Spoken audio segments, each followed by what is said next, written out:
Has your husband ever said something to you and it left you completely baffled? Like, what are you talking about? My husband once said to me, Monica, I wish you were nicer. And I mean, I got offended. Like when you get offended, somebody said that to you.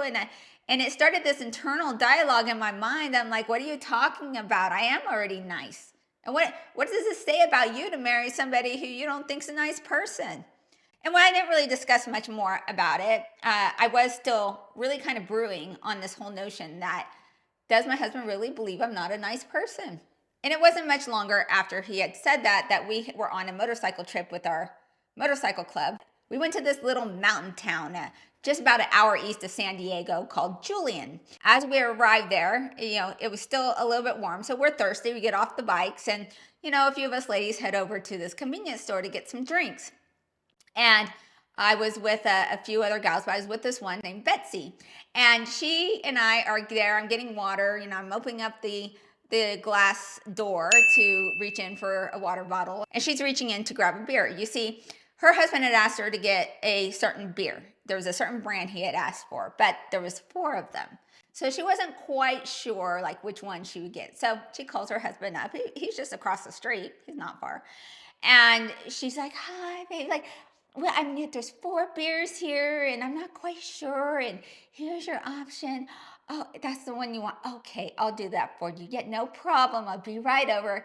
And I'm still like I'm still holding the door over and I'm like looking over at her like in awe about how sweet she is talking to her husband.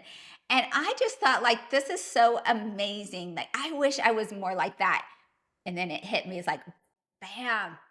That's what Michael was talking about when he said he wished I was nicer. It wasn't that my words necessarily weren't nice. It was that the delivery wasn't soft. It wasn't sweet. The tonality wasn't there. So from that moment on, I made it a goal to speak softer, kinder, and sweeter to my husband. You'll often hear the sentiment from like relationship gurus and things of this nature about being in your feminine energy or being in your masculine energy. And I remember thinking like, what does that mean? Like, can you just speak to me in English? Like, talk to me on like I'm 5 years old and explain what this feminine energy is about. Well, I'm going to lay it out for you because nobody ever laid it out for me. What this means is men are attracted to and want to be with women who act like chicks, not dudes. And the way I was speaking to him was in a way that was more aligned to how guys speak to each other. Have you ever noticed how guys talk to each other? They're direct, they're to the point, their tonality is neutral, if not abrasive. They don't really think before they speak. They don't worry about how the words that they say are going to be received. And then they go out of their way to intentionally insult each other as a way to bond. And then compare that to how women speak to their friends. They're soft and caring and loving. They ask a lot of questions. They speak a lot to bond. And the whole dynamic is just completely different. Now, while your husband enjoys the company of the guys and the banter that comes along with it, he certainly doesn't want to be married to a woman who reminds him of a man. Most men are drawn to and work best with women who are the yin of femininity to the yang of his masculinity. And so while I was nailing it on the outside, like, look at me, like I got the hair, I got the eyelashes, I got the makeup, I like wearing dresses. I'm fine on the outside. But the way that my brain works and the way that I think and the way I speak is more in line to how a man speaks and thinks. And my husband hates that when I say it. Sorry, baby. It's just how it is. And while that has a lot of advantages, it also comes with disadvantages. Like I'm not super nurturing. I don't have that inherent sweetness in the tone of my voice when I'm speaking to him. You may have even noticed these things when you watch me in these videos, that I just often just don't sugarcoat things. I just deliver the things as they come out of my mouth without much thought or concern to how it's received. But don't get me wrong, I have my moments. I might get jealous or whatever, and then he'll just kind of laugh at me and say, oh, you're a girl after all. So despite the fact that I was born with the proclivity to speaking in a direct and to the point manner, I've had to be very intentional about practicing speaking to my husband in a way that is softer and kinder and sweeter and far more feminine. And that is what I'm going to share with you in today's videos. all of those techniques and tricks that I used to do just that. But Monica, you might say, isn't your husband a grown man? Can't he handle like any which way you speak to him? And the answer is yes. And he did so for over a decade. But it's not good enough at this point for me.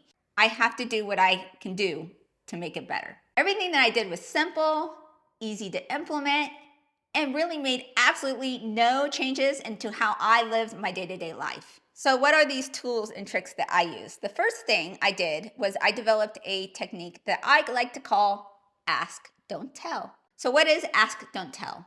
Well, it's a concept where you take a statement and convert it into a question. And I think the easiest way to explain this is just by giving you an example. All right, so I love Diet Coke. And so every morning I go and get a Diet Coke. It has to be a fountain soda. And if it is a fountain soda in a styrofoam cup with those little nugget ice, that's just like a little slice of heaven right there. And so what I would used to do in the past is I would tell my husband, hey, I'm gonna go get a Diet Coke. That's a simple statement, right? Well, now what I do is I change that up into a question, and here's what it can look like. Can I go get a Diet Coke? Would you be okay if I got a Diet Coke? Is now a good time for me to go get a Diet Coke? Would you mind if I went and got a Diet Coke? So am I really asking permission? No.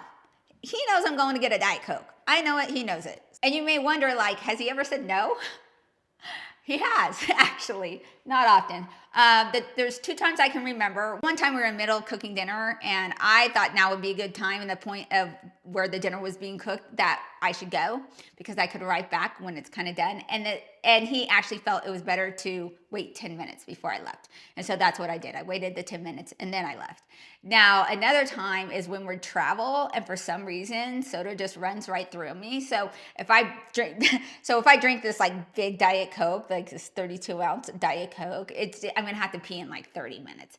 And for some reason, water doesn't do that to me. So he'll say, no, you drink water instead, because I don't want to make an additional stop. You guys know how men are when they're traveling. They want to get there as soon as possible with the least amount of stops. So those are the 2 times I can remember that he actually didn't even tell me no, but just kind of like to wait a little bit. So why do I do this? The first reason why I do this is because it allows him to feel considered. I've already analyzed it. I've already considered him. I've considered the kids. I've considered the schedule. But by asking, it at least allows him to feel that consideration that you've already done in your mind. The second reason is that it allows him a sense of authority. You know, women will often tell me that they want their husbands to be the leader of their home, but every time he tries to assert himself as the leader in certain regards, that they shut him down. So by asking permission, it allows him to exercise himself as the leader of the family, and it allows you an exercise in being led. And the third reason is that the tonality is just softer. Anytime you ask permission to do something, it's going to be received better and as more considerate and loving as just making a blanket statement of this is what I'm going to do. So seeking permission is going to be received as a much more considerate delivery than a statement ever can be. So how often should you be doing this? How often should you be converting statements into questions? As often as the situation allows. Because every single time that you are changing a statement into a question, you are going to be expressing yourself in a way that is perceived as more caring and loving. Another thing that I did to increase my level of femininity in the way that I was speaking to my husband was that I really worked on softening the delivery of my tone. The tone in which you deliver your words is everything. It is so important that you can literally say the exact same statement in different tones and have it mean completely 2 different things. What do I mean? Think about it if you say these words, I hate you. Now, if you say it this way, I hate you.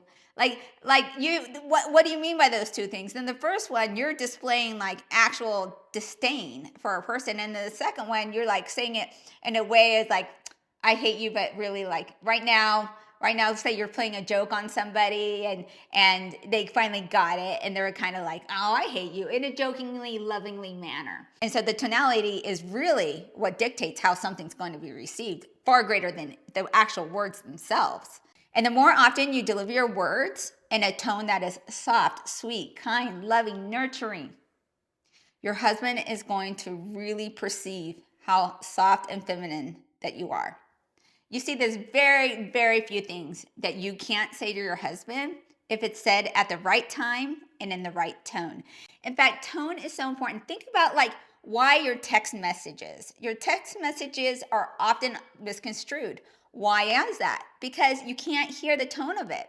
So what we do is we input emojis to try to like gap that bridge of what we mean by these words that we're typing in, because they're so often misconstrued because the tonality can't be heard. Another thing that I did that increased my level of femininity when I was speaking to my husband is I really tried to become more agreeable. Now, a big complaint that I hear from men is that they feel that their wives are often disagreeable. So it's not even that you're disagreeing, because men often don't really mind that. It's the frequency of how often are you disagreeing. It's the chronically disagreeable woman that is often viewed as disrespectful, combative, argumentative, and masculine. So in order to speak to your husband in a way he actually can hear it, it needs to come across as feminine, respectful, non-argumentative, and non-combative. So what do? How can you agree when you disagree? Here's how. You agree on the parts that you can. You see, you might not be able to agree on the maybe the outcome or the goal or the question at hand, but there's certain parts of the discussion that you can agree on. I remember my husband and I talking about schooling options for our twins back when they were younger, and we were talking about the schooling system. Now, he went to a private school, even in kindergarten and into elementary school, and he actually had a really great experience with that. And so we were talking about whether private school would be a good option. And he, I believe, was leaning more towards the yes. He wanted to spend the money to send them to private school.